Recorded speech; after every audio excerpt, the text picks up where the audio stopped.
Holla! It's time for Hollandaise! Woo woo! Okay, sorry. I'm not sorry, actually. You know me too well by now. Good morning. Let's get started on the challenge of Hollandaise sauce. Of course, like all of our great recipes, we gotta kick it off with some mise en place. And one of the most complicated parts of mise en place here will be the separating of the egg. So you're watching me right now do the 3-bowl technique, which is to go ahead and crack it right into your hands. Let the whites just wiggle right underneath your fingertips into one bowl. The second bowl is for the egg yolk, of course, and then the third for the egg shell.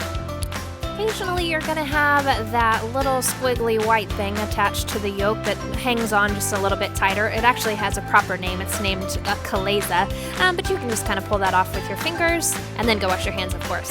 With that, we've got our mise en place complete. 8 tablespoons of butter, a teaspoon of white vinegar, 1.5 teaspoons of lemon juice, and your egg yolk. We'll season today with salt and cayenne pepper. And then we have our 2 eggs ready for poaching, English muffins, and some ham. We will make sure to grab all of our equipment, and then we're ready to go. Let's start by melting our stick of butter slowly. We don't have to go too high heat there because we definitely don't want to scorch it. We're just melting, and then we're going to go ahead and use that sieve to go ahead and remove any milk solids. But sometimes it doesn't remove everything. So what you're going to see me do right here is grab a spoon and continue to take the white milk solids off the top of the surface. This is called clarifying butter, and the whole purpose of this is to make sure that those milk solids don't get in the way of what we need to do with our sauce. We're going to have a better emulsion, we're going to have a smoother sauce, we're not going to have the possibility of any burned milk solids, which are usually what gets in the way. We're also going to go ahead and set up our double boiler. A double boiler is a gentle way of cooking over indirect heat. Basically, the steam is what's going to be heating the bowl. So in the saucepan, I have about 1 inch to 2 inches of water. Really, it's going to depend upon how it fits with your bowl. The water cannot be touching the bottom of the bowl. That's the most important part, and we're going to put the heat on low to simmer. If you need to do any more of the removal of the milk solids, now is your time to do it. It should be pure gold, pure butterfat, which is exactly what we have here. Eggs Benedict is definitely one of those recipes where having everything set up in the order that we're going to use it is really important. So you're going to see that I've created this sort of assembly line to the left of my double boiler so that when things get going, we are not scrambling around to find what we need.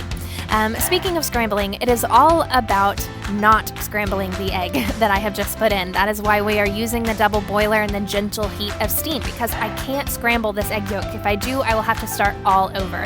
So I have egg yolk, water, and vinegar, and I'm whisking. I want you guys to notice that there's a change in the color. That's really what I'm looking for here.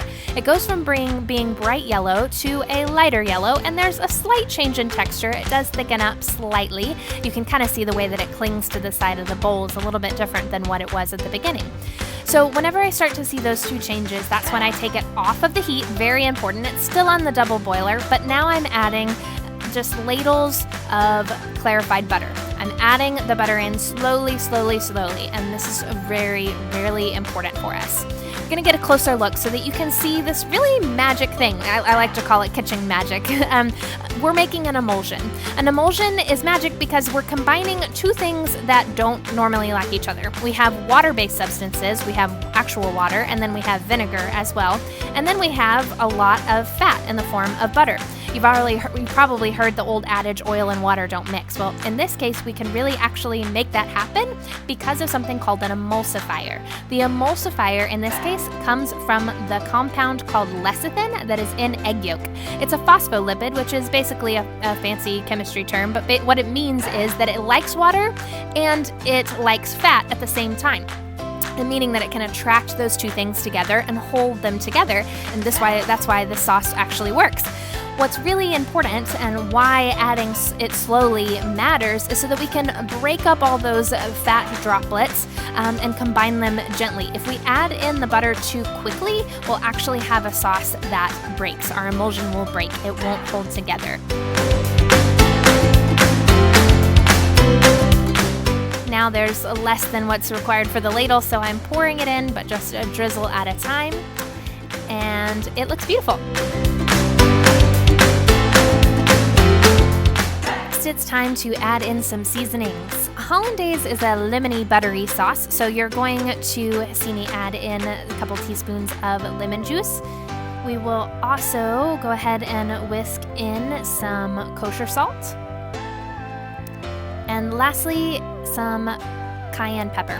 This is probably a little less than 1/8 of a teaspoon, but everything is to taste. You can add more lemon juice, you can add more cayenne pepper if you want a little bit more of a kick. While that is setting to the side, it's time to go ahead and take care of our English muffins. There's really 2 ways that you can prepare those English muffins. They're kind of built with those nook and crannies, that's what they call them, and oftentimes using your hands or a fork is a really easy way to separate it, or you can use a serrated knife. We're going to pop them into our toaster and just lightly brown them. Meanwhile, we will start our poaching water. So poaching takes place in water that is between 140 to 180 degrees. Probably on the higher end of that is what I usually like to aim for. It means that there's going to be small bubbles, maybe a slight amount of steam rising from the surface.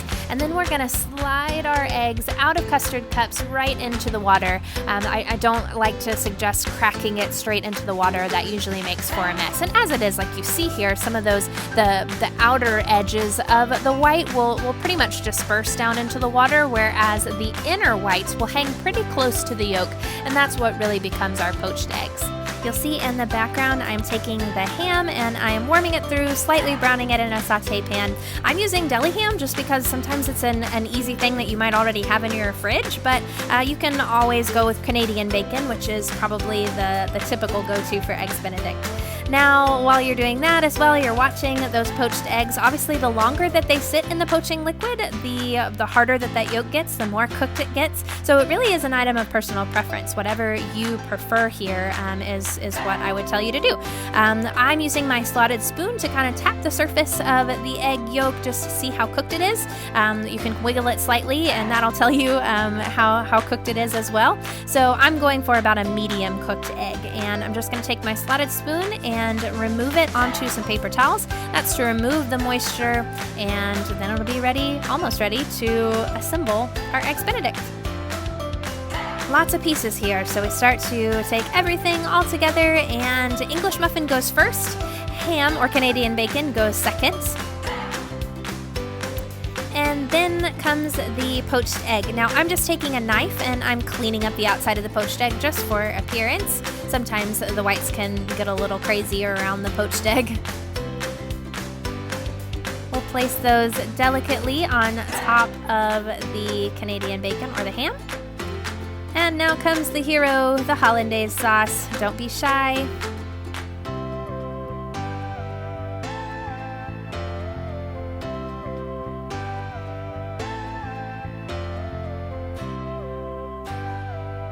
And last but not least, I'm adding some minced parsley for the top just for a pop of color.